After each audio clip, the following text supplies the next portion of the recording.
morning, man. How you doing? Morning. Good, man. How you doing? All right. Hey, man. Same evening. Best I get.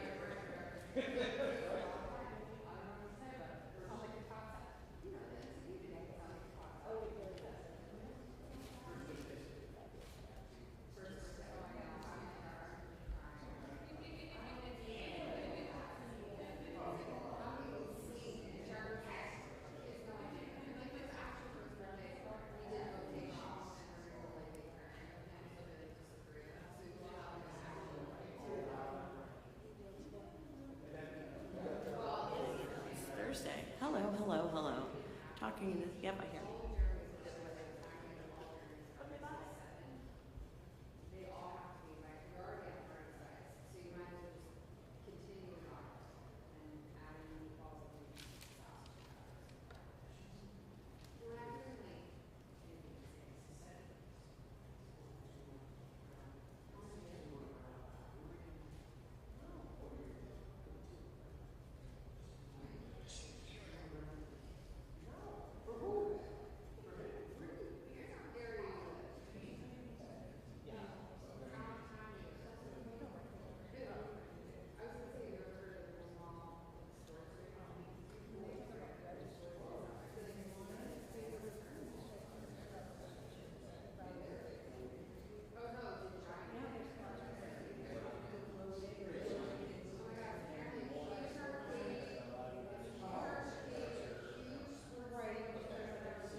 What's up? Good. No,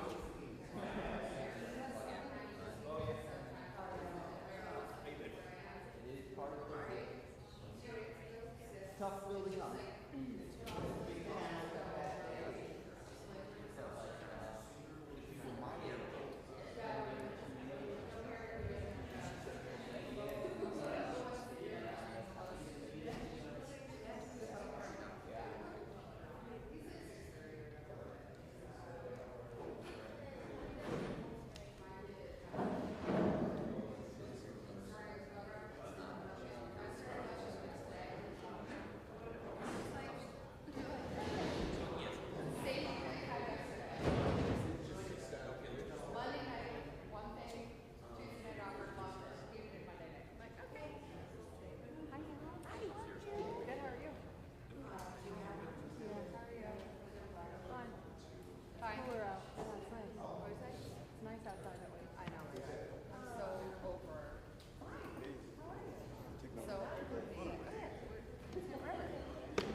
Way too hot.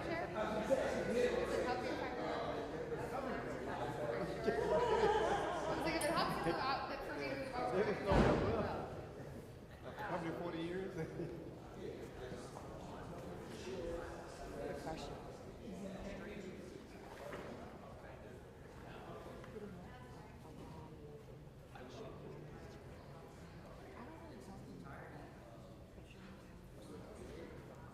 Testing the audio for Tori. Back in TMR. Testing the audio for Tori. Rack and TM on. Okay.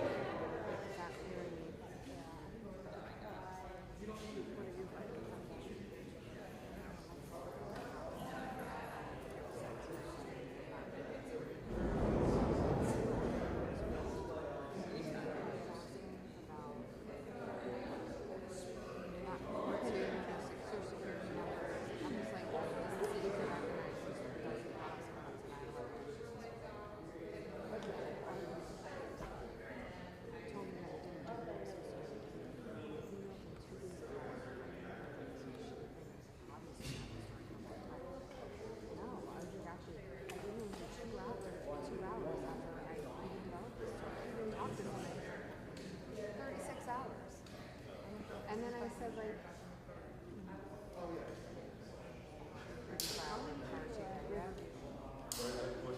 I mean, agreed, but it's like, do I have to go that far? Do we have to go that far to do that?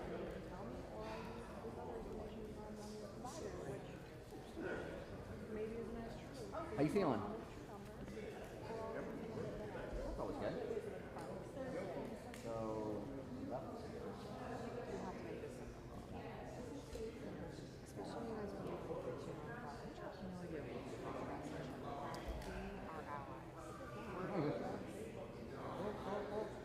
Yeah, exactly.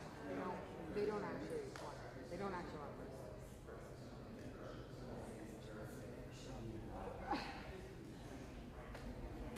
how we doing?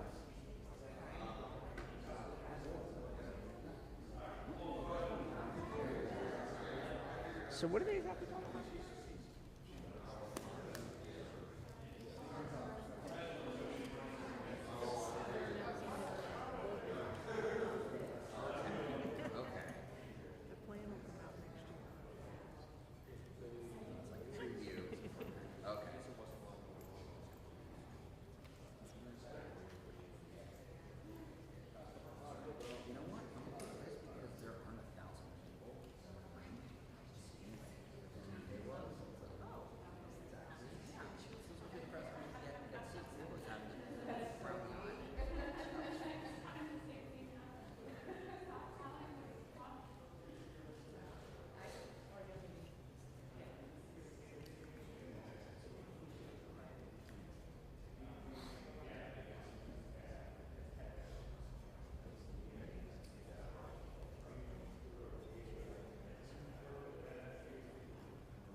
Okay, I can't complain. Can't complain. How you doing, sir? Hey, how are you? Good, good, good. Hey, how's everyone doing? All right? Good. You know, can't complain. Living the dream. Say again? Oh, thank you. Good job. Marshall used to have an incredible time. Pandemic happened. Can't get any good ones. Yeah. Exactly.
it's a right.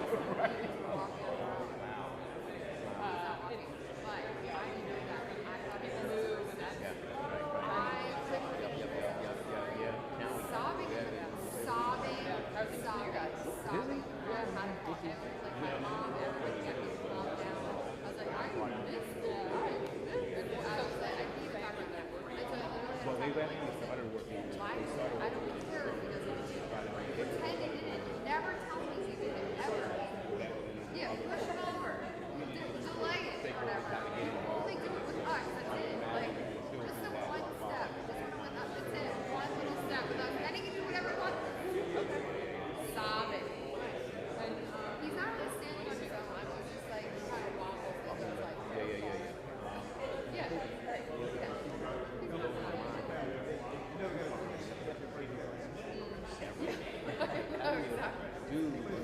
You're like this kind of like kind of like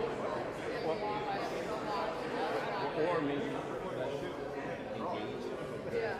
stakeholders, new stakeholders, business stakeholders, and legal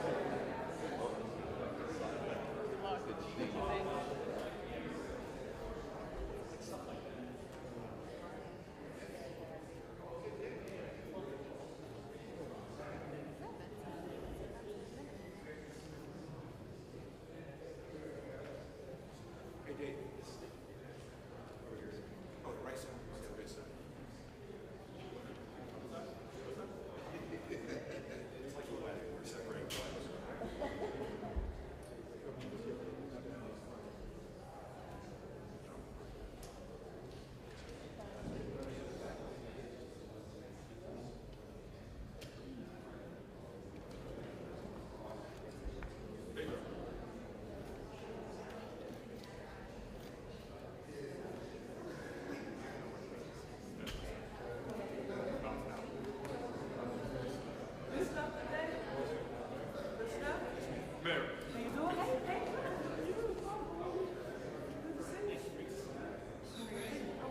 Let me make sure. Okay.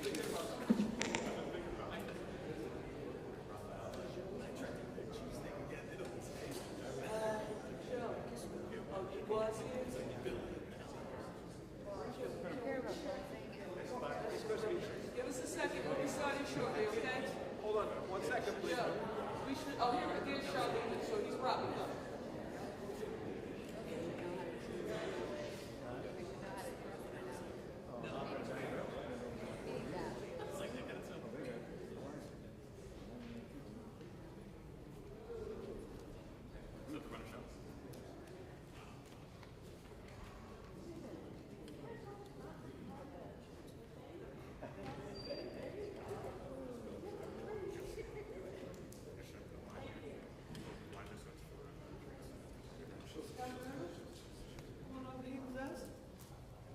Oh, here it is. Okay. And patron.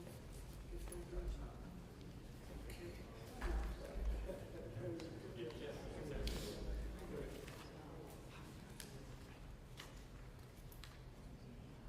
Sean McCaney here. Sean Maurice here. David Brown. Here. David. Hi, David.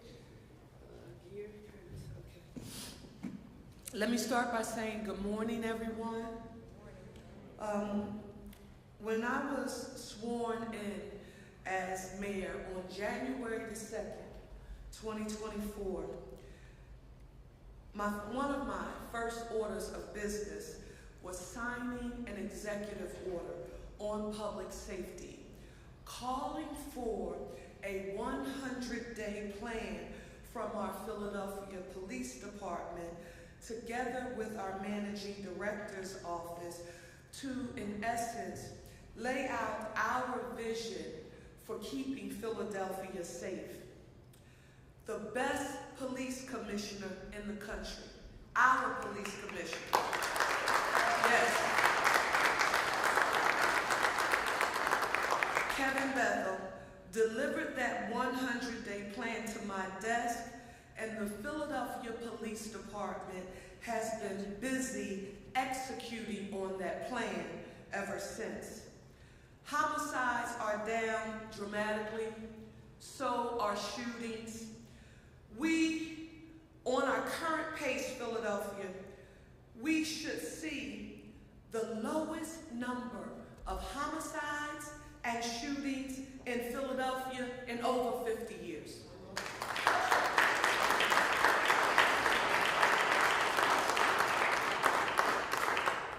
But I want you to know that we're not resting. Today marks the next step, a shared vision for a safer Philadelphia. I am thrilled to be here as we discuss the 5-year public safety strategic plan, a powerful blueprint that moves us closer to what you often hear me refer to as the Philadelphia that I want to see become the safest, cleanest, greenest big city in the nation with access to economic opportunity for all. Since taking office, restoring a fundamental sense of public safety has been one of my top priorities. I declared a public safety emergency because our residents deserve to live without fear of gun violence, property crime, or the substance use disorder and addiction and mental and behavioral health challenges that we see in our neighborhoods, and are working extremely hard to ensure that Philadelphians have access to the services and supports that they need. Police Commissioner Bethel came up with a comprehensive public safety plan that addresses these issues. And our police commissioner, Kevin Bethel, he is not only in essence meeting that charge, but quite frankly, Philadelphia, you should know that he is creating something that has never been done before here in the city of Philadelphia. He's co-creating a public safety plan with the community. And no, that wasn't a mistake. The Philadelphia Police Department and our police commissioner, they've created and co-authored a public safety plan where the community has been at the nucleus. The community is taking an active role, not a passive role, but an active role in affirming what they want public safety to look like in our city. I also now want to use this opportunity to affirm that I have been and will continue to be absolutely unapologetic in my support for the men and women of the Philadelphia Police Department, for the strong and decisive leadership that they display on a daily basis. This administration has fully backed our department with new funding, efforts to hire hundreds of new officers, and I'm proud to say, through a new contract to improve recruitment and retention, which includes officer wellness initiatives. We are giving, that's something that we should be proud of. We are giving our police department the resources that it needs to protect and serve our city. The strategic plan, the 5-year plan, it will be evidence-based, a data-driven framework built directly upon the foundation of our initial successful efforts that we all saw in the Commissioner's 100-day plan.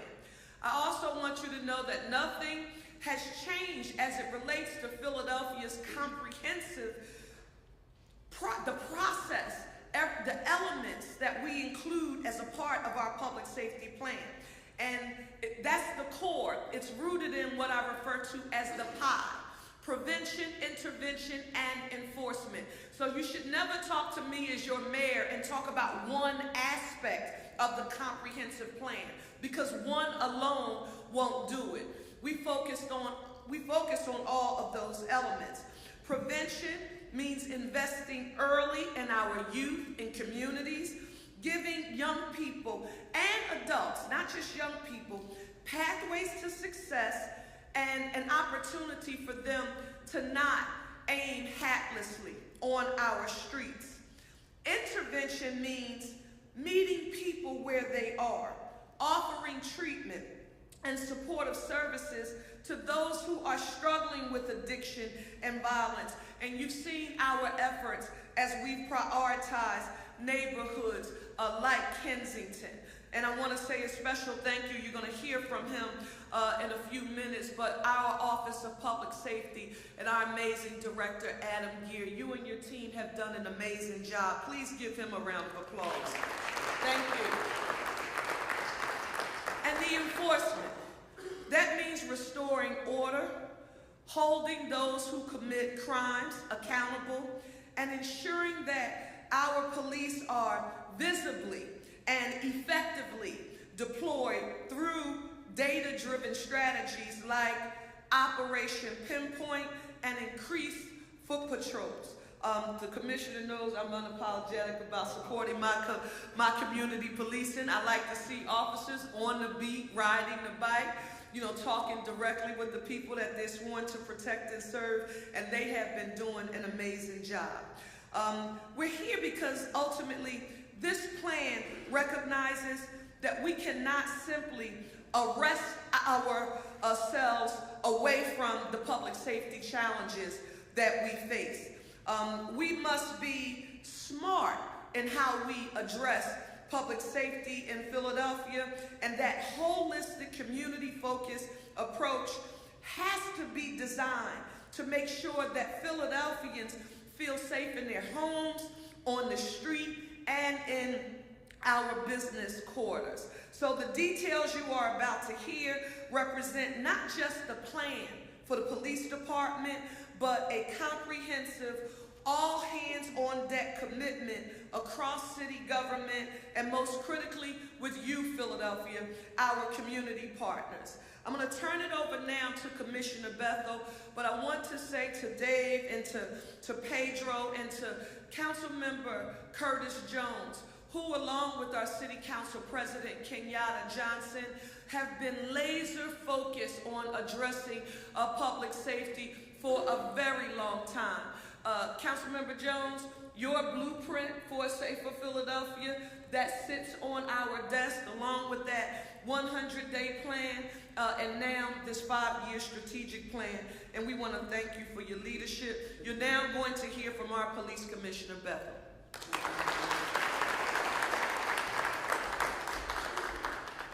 So I have a section here, but I want to jump ahead as the mayor walks over. I'm just so grateful for the mayor's leadership. I was a guy who was not coming back to the department at one point, and someone called me and said, "Don't tell me no." I didn't get the job, but it was like, I want to talk to you, but it was then where the mayor would present her plan. You know, a 15, I believe, 20-page document that laid out her vision for safety in the city of Philadelphia. Then that would be, I get the chaser with Councilman Jones, who had his plan, his blueprint. And then the mayor would, before he walked the door, said, here's your executive orders, and gave us our charge. And so I just want to be very clear that what we're about to embark on in our 5-year strategic plan is really, really rooted in the mayor's vision before she came into office, even prior to that. And so my role taking that charge now is to move back forward. So I just want to say, Mayor, I just want to say thank you. Thank you for your leadership. Thank you for understanding the importance of safety in the city and what is necessary to move that forward. One of the things I learned from the mayor in that moment was that, Kev, you can't do it by yourself. An intergovernmental big tent model is how you get it done. And so when I see colleagues here today, Maureen Rush, who's from the foundation, you know, Adam Gear, who's the public safety director and runs that space, you know, Sean, who is here from the coalition, and others, and from William Penn Foundation, I just want to say thank you. You know, thank you to the team. So David from the coalition and Sean from the, you know, I just want to say thank you. I mean, Pedro's been with me since I arrived, and even before that, and the team together, all of them together, saw it was worthy to invest in us. And I just want to say, you know, this is part of the work, you know, and how you really get things done, understanding that space. I have members of my team here, and as the mayor say, you may say Kevin Bethel, but she knows, and I recognize that as she does, that this is a team effort. And so I have members of my team here. Mr. Stafford, Commissioner Massey, Commissioner Healy, he's my attorney as well, so he keeps me in line. But I just want to thank you, and most importantly, Roosevelt Poplar, the president of the FOP.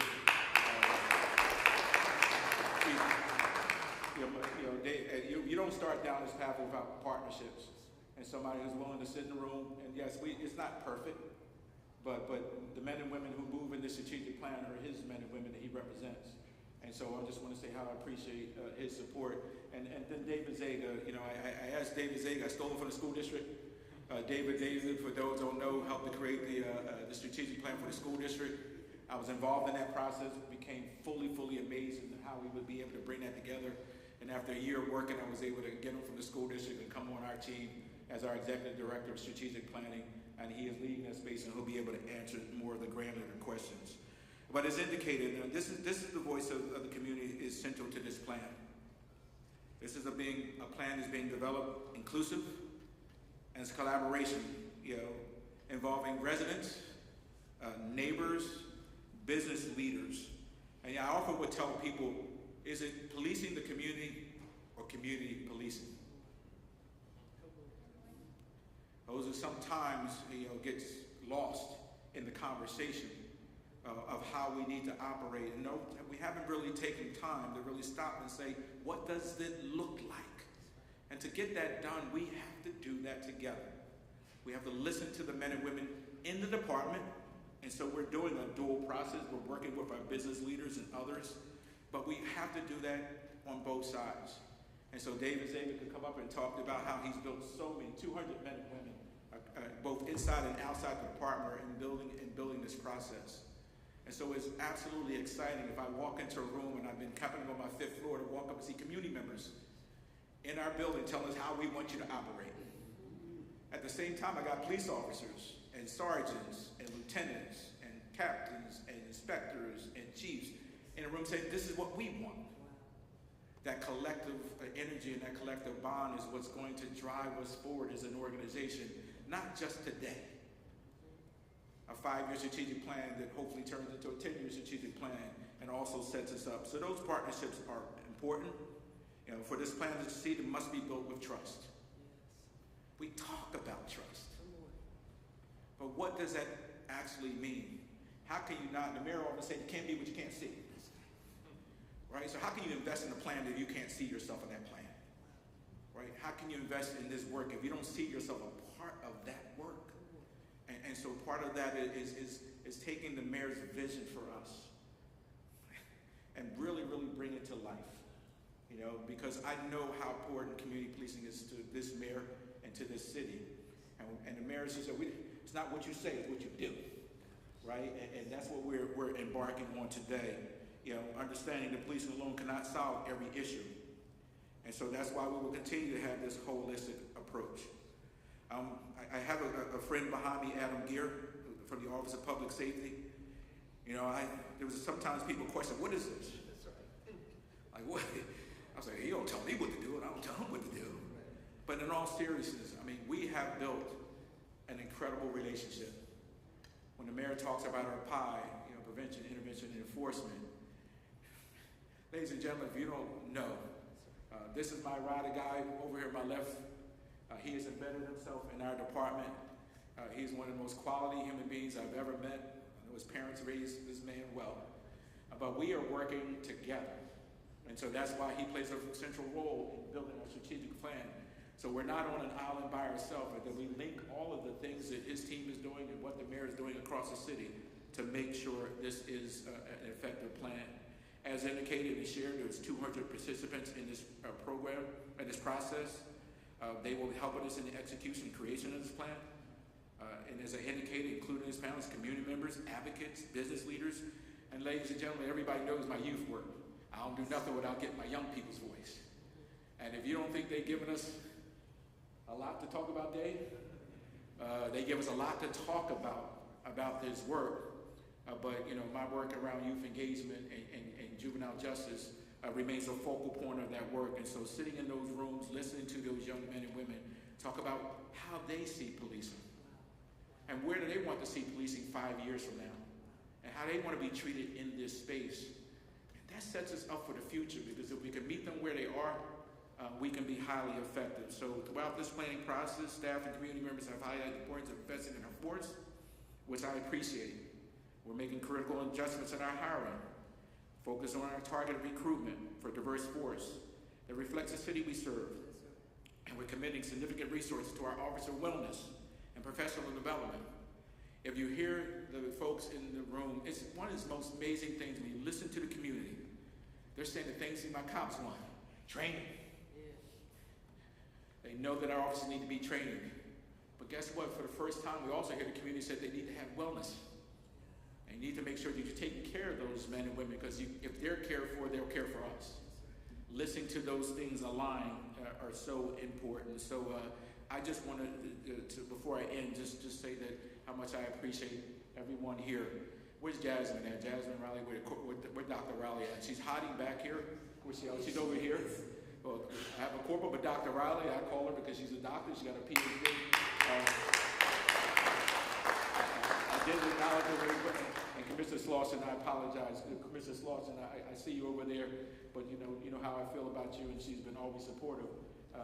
But I see, Corporal Riley has been, Dr. Riley, has been supporting Dave on this work, so I didn't want to be remiss if I didn't see you over there and acknowledge you in that work. So I'll end finally. I want to end with a direct call for action for every resident.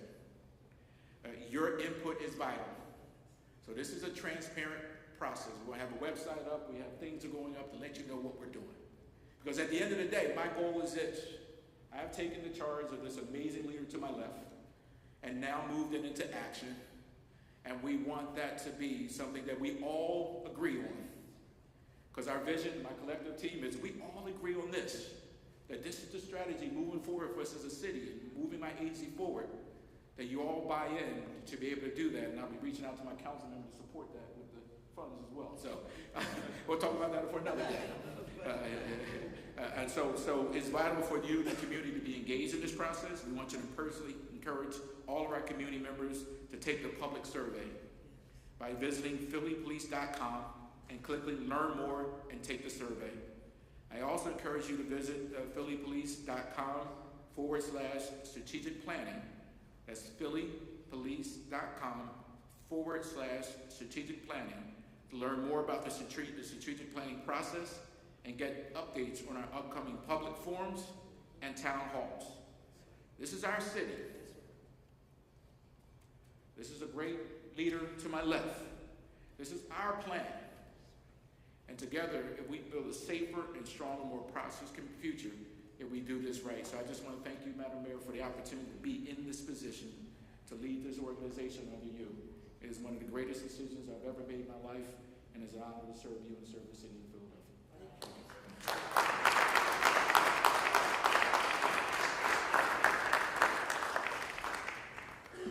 So a plan starts here, but it trickles down to the ground, Madam Mayor.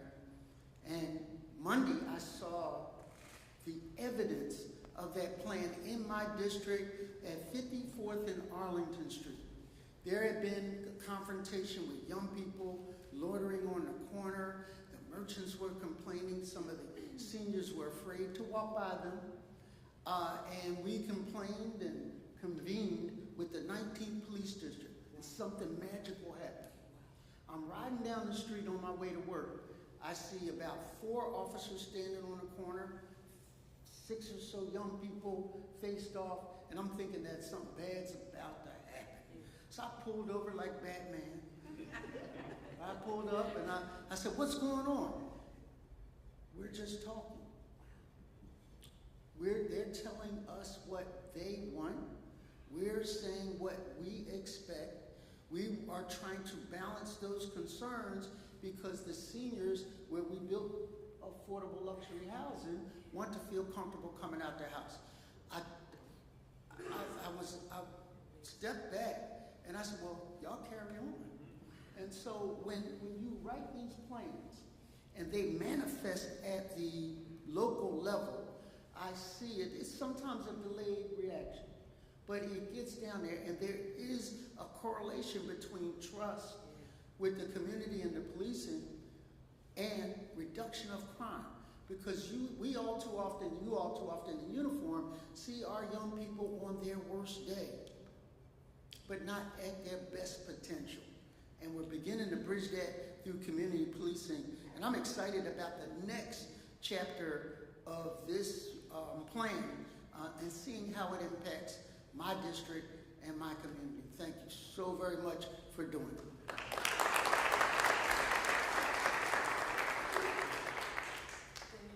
Sean, Marvin, would you stand and master page? Can you all come down here, please?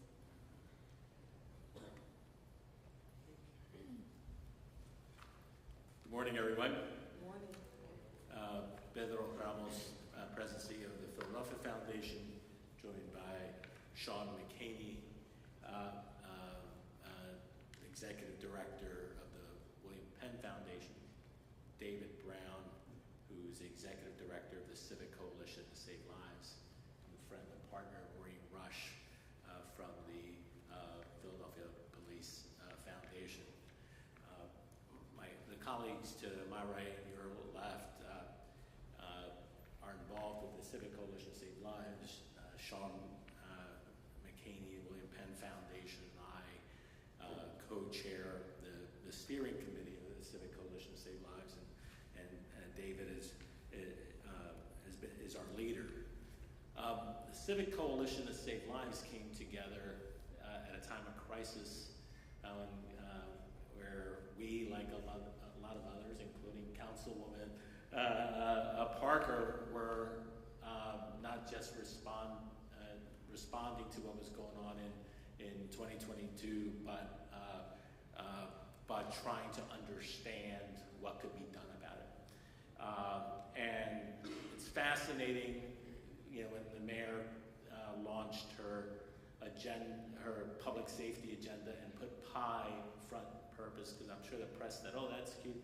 It's a very rigorous framework. Prevention, intervention, enforcement of one of the premier authorities on this, somebody named Thomas App, who lays out sort of this PI framework that the mayor talks about. And you never heard of Thomas App, but you've heard about PI now because the mayor has turned the idea into policy, and with the police department turned it into action. This notion that you have to balance all three: prevention, intervention, and enforcement. Because when you don't, you end up over-leaning one way or the other. And that middle piece, that intervention piece, was often overlooked or uncoordinated. And in this administration, you have an office and a partnership built for dealing with intervention. And we've got, so the coalition, was formed with the idea that the private sector, private nonprofit provider organizations, businesses, philanthropy, needed to not just be informed, but stay informed about the good work and be able to speak to when good things happen and be able to support good things happening. And part of that is not just supporting the good thing, the specific good thing, but also making that available for the long term. So when we heard of the opportunity to partner in support of the strategic plan, we said, what a moment. I've been in this office a lot, as some of you know, for the last 3 decades. And I don't know that we've had a moment like this for community safety. We certainly haven't had a moment like this in terms of violence intervention and violence reduction. And that's terrific. This is going to, there's success here. It needs to be heard from more than the mayor's office. The rest of us have to be able to carry that. We also don't want it to go away. And that's why we've invested in this strategy. We know we've got a mayor on the right agenda. We've got partners in philanthropy. We've got not just the best police commissioner in the country. I think we get probably our best police commissioner in Philly. Probably may end up being the most, between the mayor, commissioner, director here, the most transformative time in the city's history for what's possible. This isn't about today's data. This is about this sticking through a generation. Everybody's talked to me in the last 4 years, or the last 4 months, knows all I talk about is my grandkids, right? David talks, this is not just about getting to work today or going home. This is about the what this team right now is building for future generations in Philadelphia, with not just the prevention, the intervention, and enforcement as one city, one coordinated city. You also have up here a different vibe. You've got the passion, the intellect, and the execution. And that's what's up here. And we should take stock of this. So the Civic Coalition to Save Lives has been not just thrilled to have been supported, but as we've been hearing about how the strategy's going, and we fund a lot. We've over the years funded lots of strategies, lots of types of organizations. Have sit on boards. We've been involved in this. This is one of the most impressive strategy processes, public or private sector, that I know I've experienced, and most of us as funders have experienced. This is the real deal, and we're proud to be a part of it, and looking forward to what the benefit for this for years to come. Thank you, Mayor.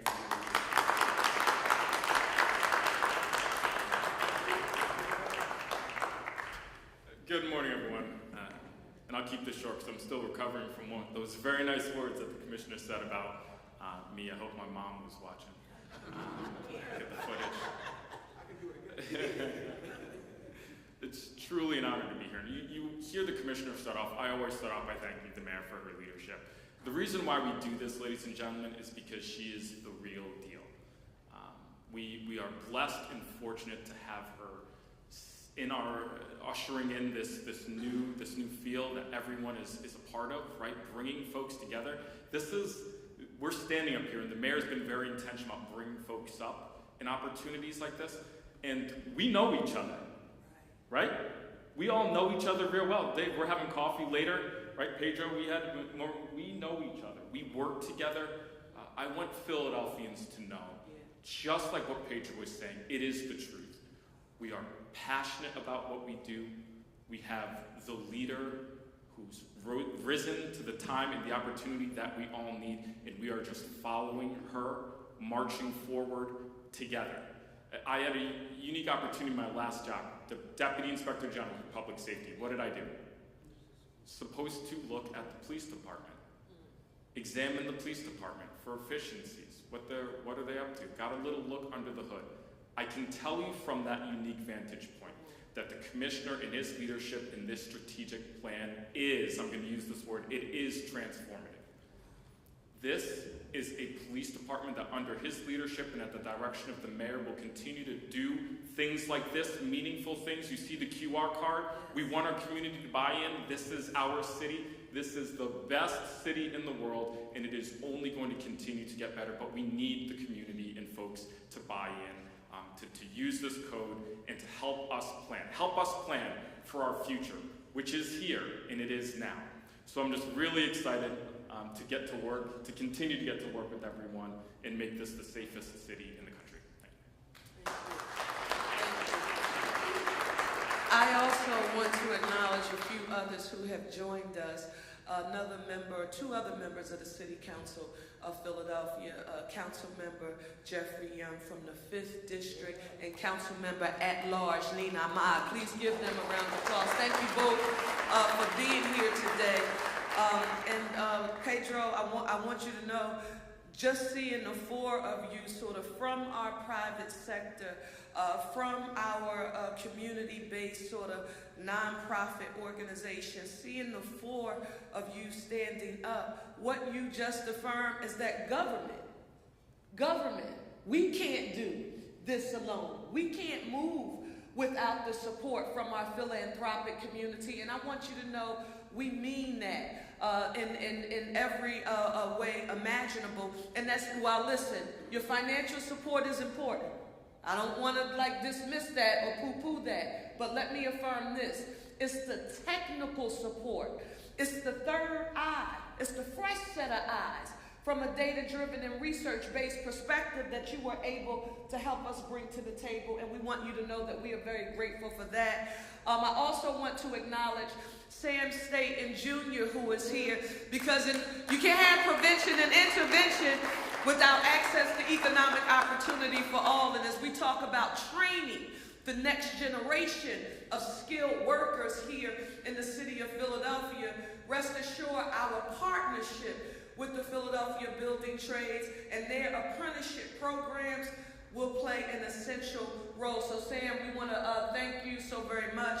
And Roosevelt Poplar, the leader of our FOP, I want you to know that when I first got here, Commissioner Bethel, the first time people saw the three of us, I forget what we were announcing. We were announcing something, Council Member Jones, and people were saying, well, like, what were you doing standing next to the leader of the FOP? I said, well, how about the commissioner who leads our department and Roosevelt Poplar, who is the leader of the union that represents these men and women who are sworn to protect and serve our city. If we are not talking and not communicating, you know that that is a recipe for disaster.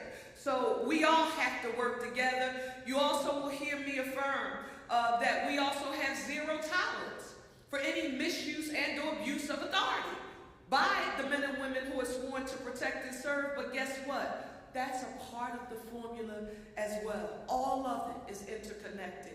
And for that, I want to say thank you to each of you. Now I want to ask the commissioner to come forward along with Pedro. And if you have any questions for us, we want to make sure we take them. Who are we going to? Yes. Commissioner, and I know you all have been working on this plan since you came in. You're almost finished with your second year in the position. Can you give us a little taste of what will be in the plan, so far from what you gathered from captains and officers? All right, well, that's the beauty of having a phenomenal strategic planner. So I'll ask Executive Director David Zager to come up and kind of give you an overview of where he's going with the project. Thank you for the question. Again, Dave Zager, Executive Director of Strategic Planning for the department. Right now, we're in the process of developing the framework for the plan. So we've heard a lot from our different stakeholder groups. You heard, as we said here, over 200 individuals from across the city are participating. Employee wellness, recruitment and retention, employee development are definitely themes that are emerging. It's been amazing to see that it's not just that coming from the officers, but actually from community members. But we're also hearing it from youth, from young people who are having interactions with law enforcement. They recognize the need for officers to have opportunities to have wellness programs and for additional training as well. So that's definitely going to be a big component. Technology investments also, right? There are definitely some investments that we could use to make the department more effective and efficient and improve service delivery. So those are some of the major themes that we're hearing right now from our different stakeholder groups. Can you be a little more specific kind of about what different wellness programs the department could invest in, or, right, those are kind of big words. Yeah. Again, right now it's just sort of the framework of the plan, so the different strategies are going to be coming in the next few months, and that's why it's so important that we want additional input from the public right now to help inform those different things. 200 people from across the city are participating in this process, and that's how we're going to be able to distinguish what are those specific things that we're going to do and how we're going to prioritize them importantly and pay for them over the next 5 years. Yeah. Thank you for the question. Well, the commissioner, can you just reaffirm, because I want to make sure people got that. You have civilians, and then can you just reaffirm that for us? Yeah, I mean, as you know, we have 1,000 non-support professional staff in our part, in our work. And we're really advancing through the support of the mayor. Most recently added 10 victim advocates into our department and a director, Yana Green, who oversees that. In that case, we're calling after every homicide. We reach out to the families, every shooting. We reach out to the family, every person who gets killed in a crash investigation. We're reaching out to the families, and we continue to expand that. So this is very much a holistic approach. And I want to add to what David said. Part of our strategy was, for a long time, we've created these plans, put it on paper, and then came out to the community and say, here it is. And so we're not being cagey when we don't have the response. This has to be a bottom-up strategy. It doesn't work.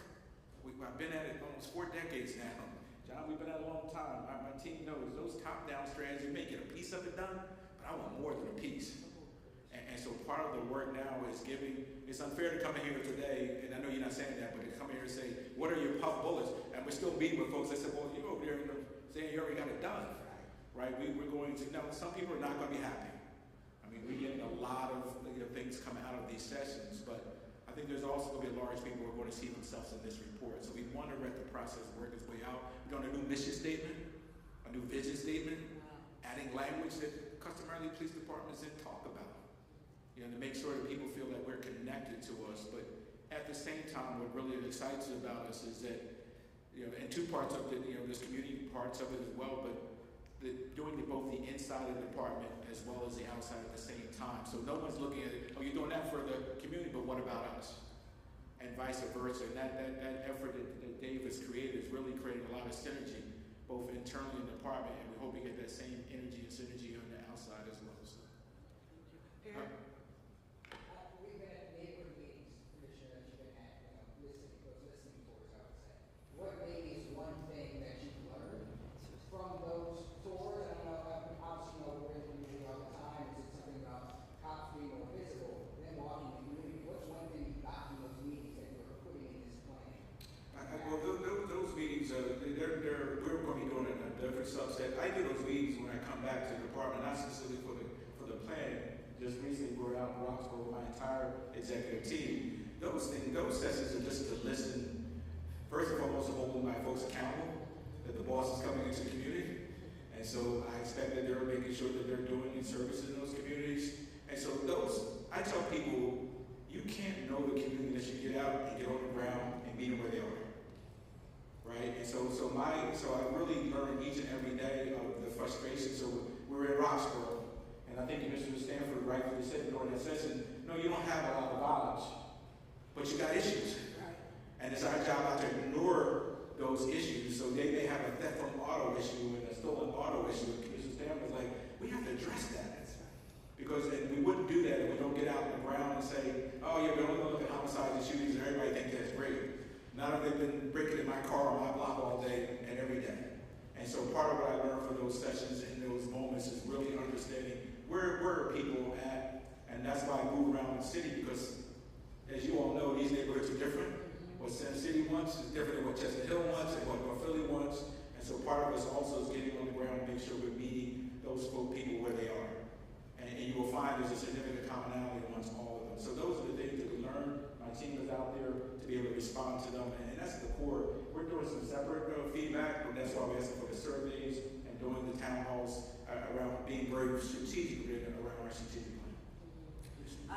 Commissioner, I gotta say thank you for this. When you give us the synopsis of what occurred at the meeting in Roxborough, I appreciate your affirming that you said, well, yes, you may not have a significant amount of violent crime that is occurring here, but you do have other challenges, and they deserve our attention too. Sometimes people get frustrated. The data becomes important. I'm talking about Philadelphians, the regular, everyday citizen. They hear us give data, and we affirm that, yes, Philadelphia is on track to see the lowest number of homicides and shootings in Philadelphia in over 50 years, but that doesn't necessarily mean that you have felt safe in your neighborhood or that you don't have any concerns. We affirm that we are not resting because we don't want you to think now is the time for us to have a party, but it's a time for us to double down. You're right, Pedro. This is not just about the day, but how can we continue this standard operating procedure of us having no silos in the city of Philadelphia? Police department, public safety, philanthropic community, business community, community-based grassroots organizations, little leagues, all coming together, and can I tell you what I'm going to talk about a whole lot when I go out in the neighborhoods? I'm going to talk about the fact that even if you were not able to attend one of those listening sessions or be in person at one of those meetings, we have a way for the Philadelphia Police Department to hear what your concerns are through data and by contacting them and completing the survey that you heard referenced. So that matters to me a great deal, that we're using technology, we're using in-person meetings, we're using the new sort of layer, civilian-based layer that you heard the police commissioner reference with Ayanna Green. All of those are strategies, Commissioner, and I want to say this for the record. None of that was in existence before you arrived as our police commissioner. And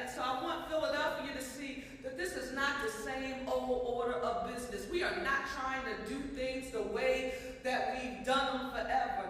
Now we're trying to use innovative strategies and, quite frankly, a bit more organizational structure in how we form the coalitions that we need to make the city of Philadelphia safer overall. Next question. You've been patient.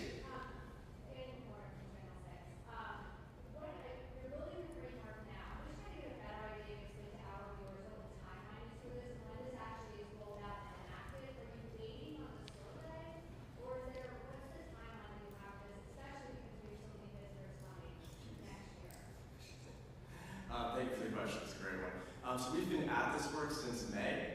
We continue, as we said earlier, the framework is almost done. The strategy will come over the next few months. We hope to have a draft we can put out for public comment right in the beginning of 26. And then the final draft will be at the end of February, just in time for planning for the FY27 budget cycle.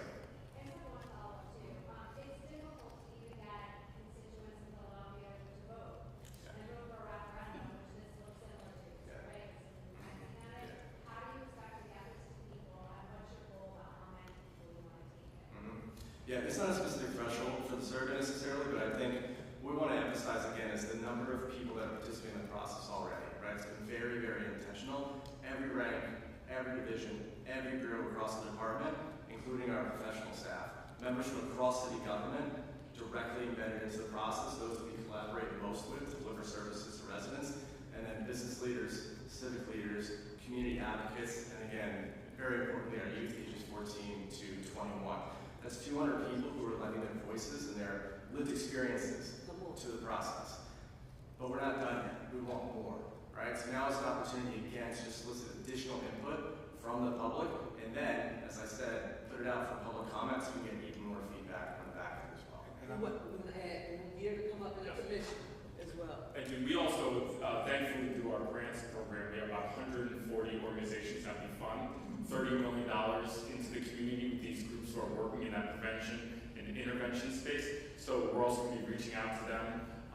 Our GVI program, GVIJ, so there's a lot of additional networks and folks who are close to the work who partner with our police department. We'll have something to say.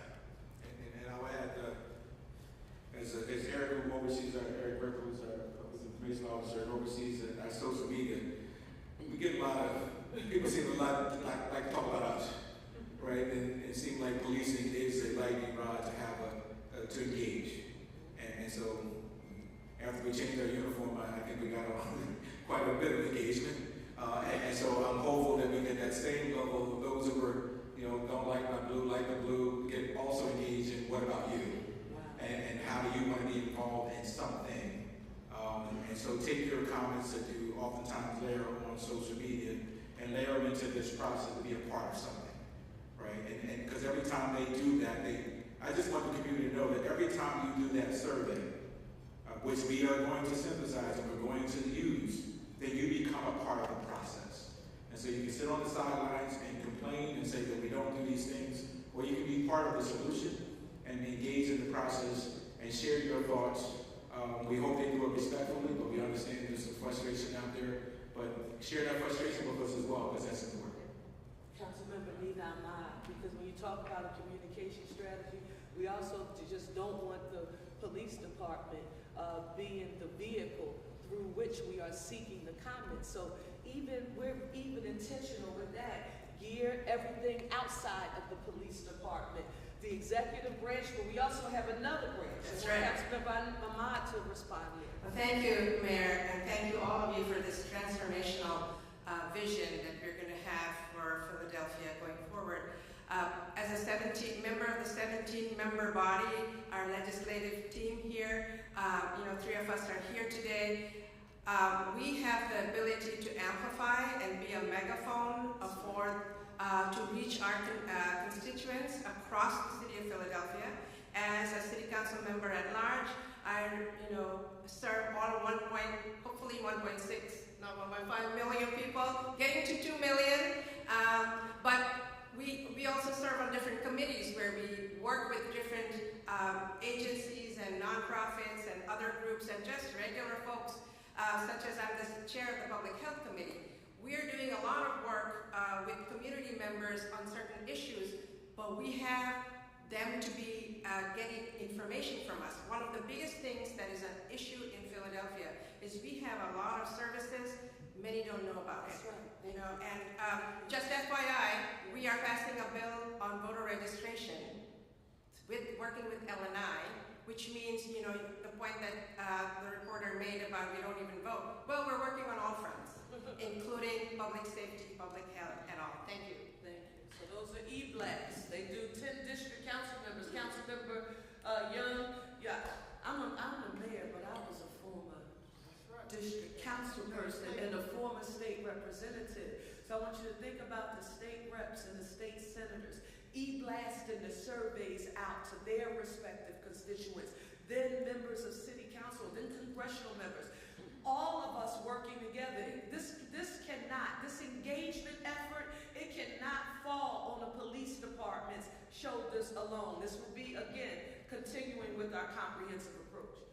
Yes, sir. Mayor, I have a couple of questions. First, I would like to know what is your message there? President Trump said that he is able to deploy National Guard in those cities, in the cities with high crimes. Even plans to move the World Cup cities to others that they feel safe. What is your message to him about the safety? Let me, for the record, Philadelphia, be absolutely clear. When I got sworn in to be your mayor, I was very specific about affirming to you that I will not allow my pride, ego, emotions, or politics of any kind to interfere in my commitment to make the public health and safety of all Philadelphians my #1 priority. And I will not allow anything to interfere with that effort, and nothing about that commitment changed. We are laser focused on what we here in the city of Philadelphia have the ability to do. This 5-year strategic plan and the process, that is what is so transformational, is that our police department is not engaging in this activity alone. We will be approaching this process using what you hear me refer to as the One Philly, a United City mantra. Private sector, philanthropic community, all of us working together. So I'm keeping my eyes on the prize and what the issue that we have at hand, and that's making the public health and safety of all Philadelphians my #1 priority. And I will again not allow my pride, ego, emotions, or politics or anything to interfere with that. Next question, yes. Follow up on that, would the National Guard or military be considered interference with this plan? Let me say to you that I also will not be engaging in any hypothetical geometric if-then statements.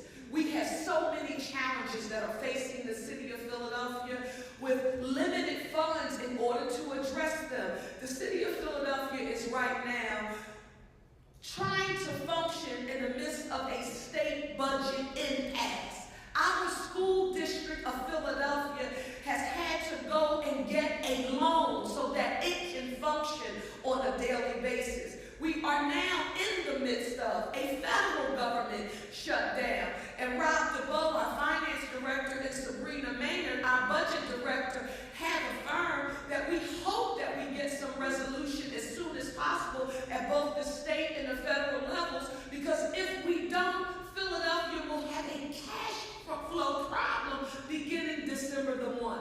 So I am staying laser focused on that, and we are focused on what we have the ability to influence here in our city. And listen, for Philadelphians who may be saying to themselves, well, we should be prepared for a crisis, I am proud to affirm that not by what we say, but you saw Philadelphia respond to a crisis. It was the worst Black Swan event that I have ever seen in our city, and one that no one could have ever controlled for. It was a plane crash in Northeast Philadelphia, and watching our Office of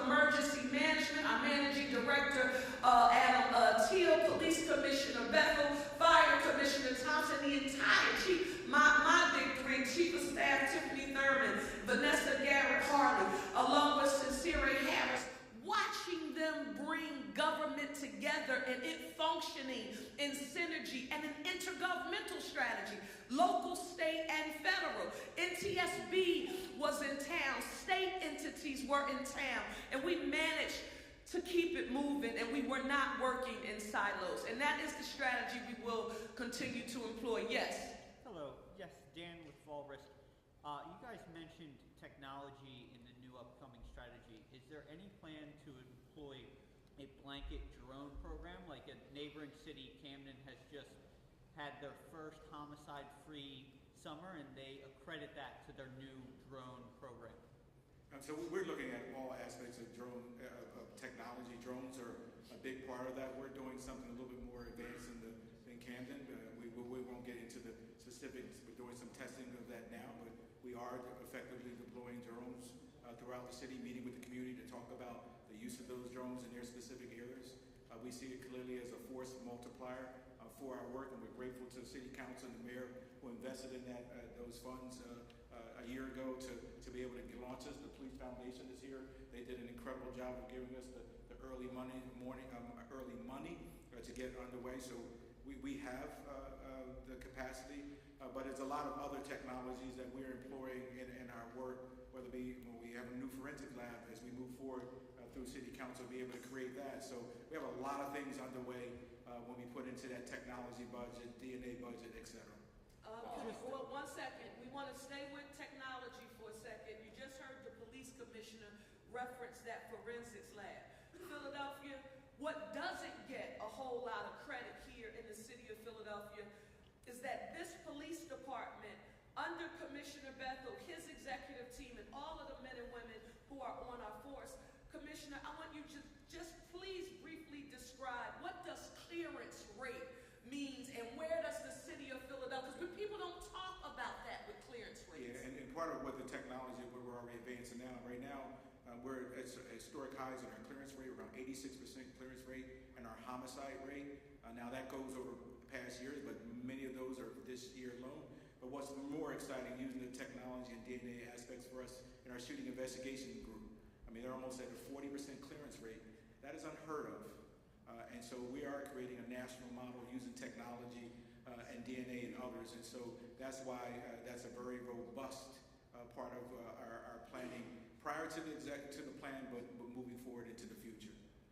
Joe? Wait. This is the last question.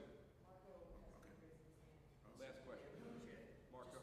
Back to the plan. What is the timeline for the responses to this survey? And will it evolve before the public comment session to more direct engagement with surveys and group meetings? Yeah, so here's what I want you to do. First and foremost, Dr. Lawley used to say something I thought was really good: go slow to go fast, right? And I didn't know what he meant by that when I was over the school district, but I know now. You know, and what we have done in policing, and my team, we're always in the red zone, right? We always are, you know, and because of that, we made ourselves very effective to be in that red zone. You give me some problem, get it done. You know, but in this regard, we have never done this in the history of our department. Right? So we're slowing it down. We're going to take our time. Dave is working through. We're not going to ask you to give surveys and then all of a sudden the report's going to come out 2 weeks and people are saying the surveys are still open.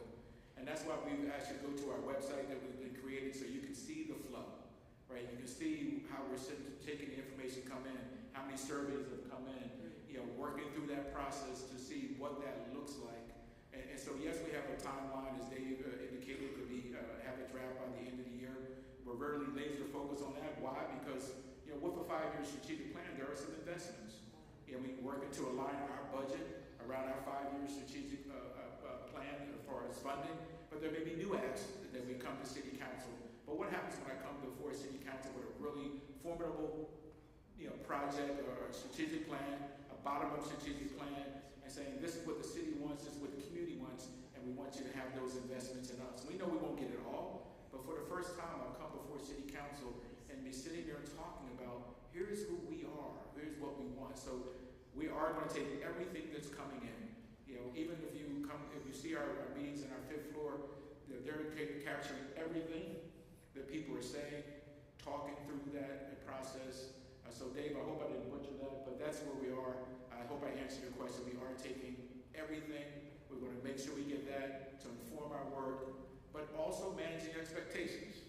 There's 5,000 things that are not coming into this strategic plan. Right? We're going to distill that down and really look on those core things that will drive us into the future. Thanks, everybody.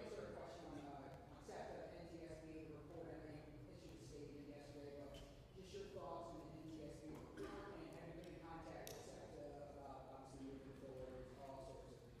Aaron, and this will clearly be the last one. I do want to affirm, thank you for that. It was the NTSB, but also the other federal organization is actually the regulating agency. Its name slips my mind. Both of them issued guidance yesterday to SEPTA. And so SEPTA and its leadership, and I want to say a special thank you to Scott Sauer. I want to give him credit. He hasn't been leading SEPTA for 5 to 10 years. I mean, if he's at 6 months yet, SEPTA and its executive team will respond to the recommendations once they do their internal audit and review for safety of those cars. And it is required by law to respond to its reporting agency along with the NTSB. My office has communicated directly with SEPTA, and they will be responding. But I do want to use this as an opportunity. In Philadelphia, you should know this. When you heard me refer to what I described as a funding scheme, because I didn't view it as a long-term strategy to addressing the needs associated with SEPTA, the mass transit agency that is actually the foundation or the nucleus of the southeastern Pennsylvania economy, not just the city of Philadelphia. We make a mistake when we do that. It is the foundation of southeastern Pennsylvania's economy, and just for the record, 40% of the revenue generated to run the Commonwealth of Pennsylvania comes from southeastern Pennsylvania. So this funding scheme where you would require SEPTA to use funds that they have allocated and budgeted to make capital improvements, in which they've said to me they have about a 10-year backlog, you would tell them to take those operational dollars, those capital dollars to fund operations. That is not a sustainable, long-term, recurring source of revenue, and it cannot maintain its daily function. 700,000 riders it engages every single day. So for me, I consider this a third-party, independent, verifying call to action. It's not Council President Kenyatta Johnson and Mayor Sherelle Parker, or Governor Shapiro and Speaker McClinton and Appropriations Chairman Harris and or Hughes, but these are the governing agencies that SEPTA is required by law to adhere to those rules. They have said that our rail cars, many of them, they have outlived their lives. They're over 50 years old, and nothing should compromise the public health and safety of Philadelphia and southeastern Pennsylvania SEPTA riders. Thank you all so very much for your time. Don't leave. We have to memorialize this moment. Let's all come forward and take a photo. Thank you.